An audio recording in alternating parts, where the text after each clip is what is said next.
हामी छ यतापट्टि एउटा प्रोफाइल छ अनि यसो अरू हेर्न सक्नुहुन्छ। अनि मैले त्यसमा कमलेसले तेल तान्दै छ कस्तो निस्किँदैन आज guys welcome back to my Lex Sunil Kumar. हजुरहरूलाई हेर्दै हुन्छ मलाई तपाईँ लक्ष्य बनाएको स्वागत छ मेरो नयाँ ब्लगमा। अनि म चाहिँ आज शुक्रबार लोड गरेर अनि शनिबार तपाईँको यहाँ के भन्छ अरे खानु खोलाएको छु कि आज हाम्रो शनिबार खाली कोटेश्वर डन्डीको माल लिएर आएको थियो। यो अगाडिको भिडियो अगाडि भन्दा पनि मैले पहिला पनि एउटा कोटेश्वर डन्डी पसलमा आएको मैले भ्लग बनाएको थिएँ त्यो चाहिँ नयाँ स्कुलबाट। सो म चाहिँ दगदमाबाट फेरि एङ्गल पत्ती नै बोकेर आएको थिएँ। सो अनि हामी गएको छ मेरो गाडी।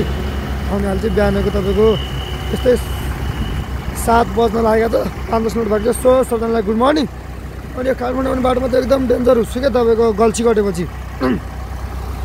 अनि यहाँ चिसो पानी खाएको अब भोलि पनि कस्तो अलि निस्किन अप्ठ्यारो भइरह। अनि यो रहेको छ मेरो गाडी होइन। अब म त्यहाँ खानेकोलाई यहाँबाट तपाईँको लगभग अब 1 घन्टा लाग्ला कि भनौँ न। अब कोटेश्वर भने चाहिँ 1.5 घन्टा कोटेश्वरसम्म पुग्न। अनि सानोपामा गएर काँटा पनि गर्छ, काँटासाटा गरेर 2 घन्टा 7 बज्यो 7, 8, 9 बजीतिर पुगिन्छ। अनि आज खाली गरेर फेरि सिमरा फर्किन्छ कि के हुन्छ हेरौँ है त। सो यिनीहरू चाहिँ पुरै अब यो पूर्व र पश्चिमको बसहरू के लङ रुटको बसहरू चाहिँ आउने क्रम सुरु भइसक्यो। यस्तो अब आउँछ नि यो बसहरूले नागढुङ्गाको उकालोमा जबरजस्ती ओभरटेक हानेर।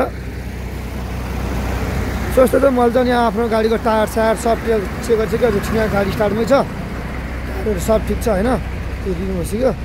सो मैले सो हेरिसकेँ एक राउन्ड। अब चेक गर्दै आउनुपर्छ नि त, नट बोल्टहरू पनि छिरा हुन्छ, कुनैमा हावा कम हुँदैन, कुनै बेला सेन्टर बोल्टै भाँचेर नटले टायर सायर घोटिरहेको हुन्छ। अनि सब हेर्नुपर्छ। सो अनि सब टायरहरू ठिक छ, सब चेक गरिसक्यो।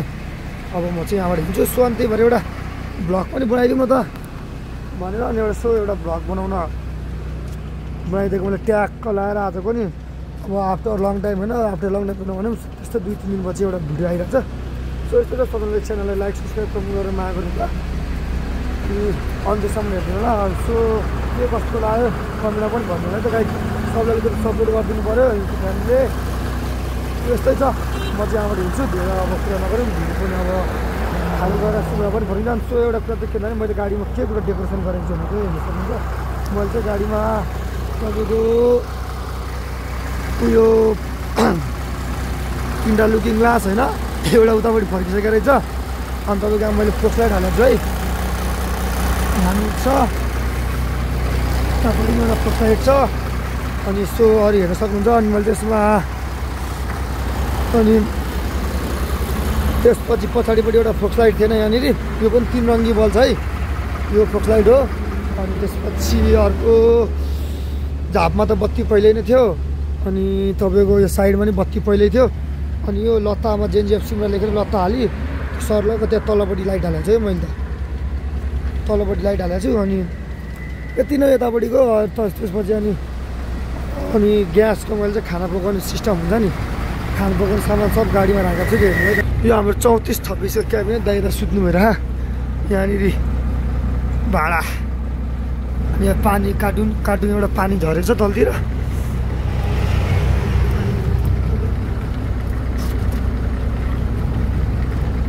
होइन सो यस्तो छ। पछाडि पर्दा सर्दा यो सब धोएको थियो नि त, उता पर्दाहरू पट्याएर आएको थियो। यो सिसाको पर्दाहरू केही पनि छैन है, लेसहरू चाहिँ हाली, पर्दा चाहिँ हाल्नु भएन, सिट खोल मात्र हालेर चाहिँ सब धोएर अब त टिलिक्क टल्किरहेको गाडी। अब यो पर्दा सर्दा अहिले हातमा पुगेर गाडी खाली हुँदै गर्छ नि। मरे दाइ मिलेर दुईजना मजाले पिनसिन फेरि पेज चाहिन्छ नि त, पेज ल्याएर मजाले पर्दा सर्दा हाल्छ। मेरो गाडी फेरि चिकटिकाउनु छ भित्रपट्टि। अनि यतापट्टि गुडिया त यहाँ सरेछ, गुडिया सरेछ। अनि गुडियालाई त्यो त ठिक छ, उता टालो त सिसा पनि अलिकति फोहोर देखिरहेको छ। यो सब अलिकति मिलाउनु पर्ने छ कि यो अब बल्ल यो सब हाल्यो नि त सिटहरू। अनि अब कुन सामान कता कता मिलाउने भनेर अनि अब मिलाउँछौँ पहिलाको जस्तो, फेरि चिकटिक हुन्छौँ। सो सबजनालाई हेर्दै हुनु है त। नागढुङ्गामा यस्तो त्यहाँ एउटा इन्डियन गाडी यतापट्टि, बिचमा अर्को, त्यसपछि बस। यो बाटै ब्लक, 3टै गाडी, एउटा यताबाट बिग्रियो, अर्को यताबाट बिग्रियो, अर्को उताबाट बिग्रियो। बस चाहिँ बिग्रियो आएन क्या, त्यहाँ उताबाट गाडी जाम लागेको जस्तो छ। 2टा ट्याक्क बिग्रियो कि इन्डियन गाडीहरू।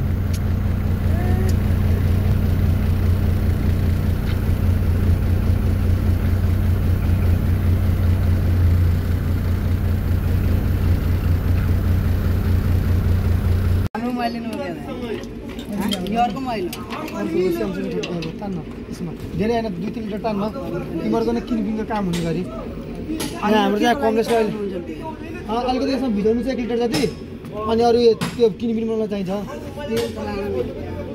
छ क्या तेल मुला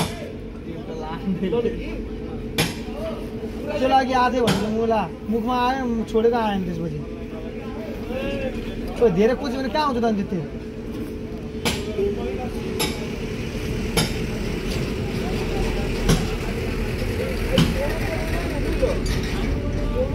कमलेसले तेल तान्दै छ कस्तो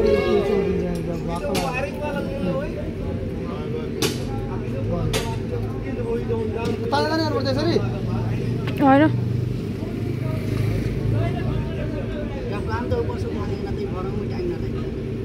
यहाँबाट निकालिदिने हाल आधी जति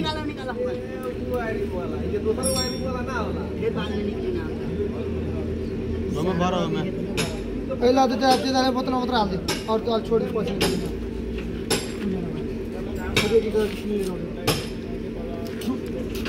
किनेर लिएर आउने झिक दिने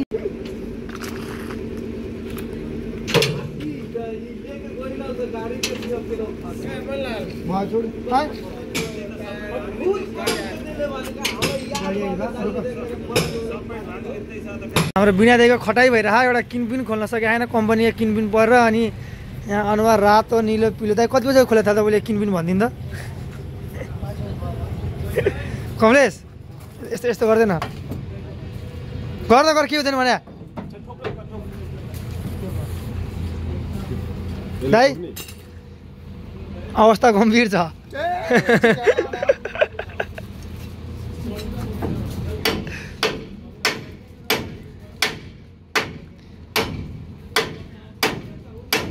भयो निस्किसक्यो दाइ त्यो निस्किँदैन आज ओ बिना दाइ गर्मी भइरह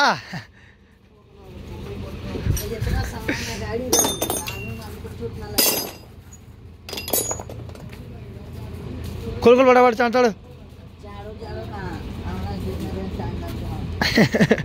कमलेशले भाँडाकुटी खेल्छ अब यहाँनिर